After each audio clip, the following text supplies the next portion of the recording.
All right, ladies and gentlemen, let's talk about the skill of contextualization. Okay.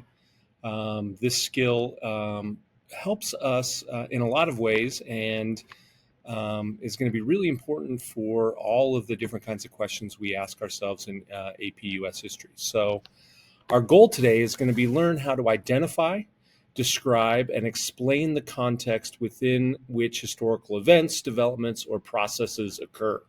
So, along with analyzing sources, this is probably the most important skill that historians use. And we got some practice analyzing sources with our last skills, but this one is really important because it helps us place those events or developments or processes within a larger scope of what's happening in the world. Okay. And how what's happening in the world is going to affect what events and processes and developments look like. So, what is it, right? It's a bit tricky to describe, but I like to think of it as the historical setting of a particular event. In other words, the who, what, when, where, and why.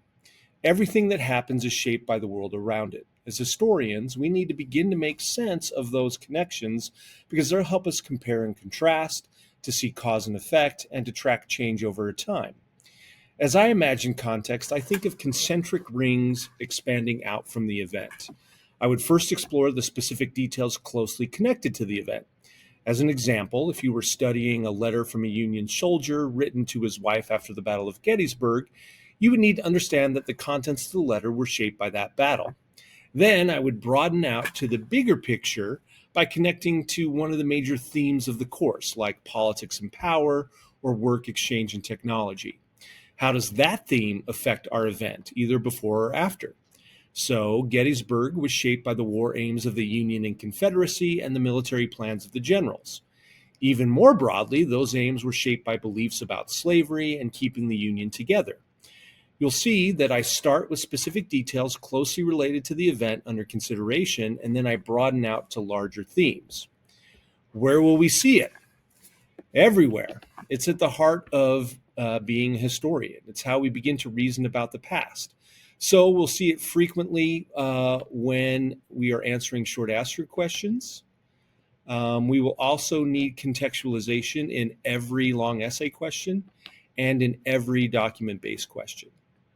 Okay, so here are the steps that I would take for contextualization. The first step is what I would call the local context. I'm going to brainstorm specific events that occur at roughly the same time and place as the event or process or development that I'm considering. And I want to be as specific as possible. Then I'm going to broaden my focus by connecting to a broader theme, right? This is what's called the broad context. How does the event we're considering connect to that larger theme? The next step is to look backwards and forwards in time, and this is called other context.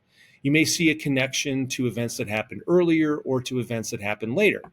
You may also see similarities in events that in places that are geographically separate, like the fact that many of the same ideas influenced both the American Revolution and the French Revolution. We want to keep track of those as they'll help us build even more sophisticated arguments. Now, I've just thrown a lot of things at you, but the most important thing we can do is practice. So let's do that now. We're going to practice using a graphic organizer that looks like this. This helps me keep my steps organized and provides a nice visual of what context is. Okay, the first is to brainstorm specific examples that surround the event in question. So in this case, my event is the Declaration of Independence. The local context is that it was written by Jefferson, Adams, and Franklin in 1776 at the Second Continental Congress. They were worried about taxation without representation and took this step after the Olive Branch Petition was rejected by King George III. Step 2, remember, is to broaden my focus to a larger theme. I'm going to choose the theme of politics and power. I could choose any of these larger themes, but I can make the most connections to this one, so here are some connections that I've made. Right, natural rights, John Locke, social contract theory, representation in Parliament, all those sorts of things, right, into the 7 Years' War. And then step 3 is to look backwards and forwards, if I can relate the Declaration of Independence to other times and places. So let's start by looking backward. Right? One similarity I can see is in the creation of the Haudenosaunee or the Iroquois Confederation, which occurred in the Great Lakes region sometime between 1450 and 1660, where 5 tribes came together for common defense and trade. I might look forward, and I note that many of the same ideas in the Declaration of Independence also shaped South Carolina's Declaration of Secession in 1860, which was the first step toward the creation of the Confederate States of America. Now, it may be hard for you to complete step 3 at this point because we don't know a whole lot, right? We've just started learning, okay?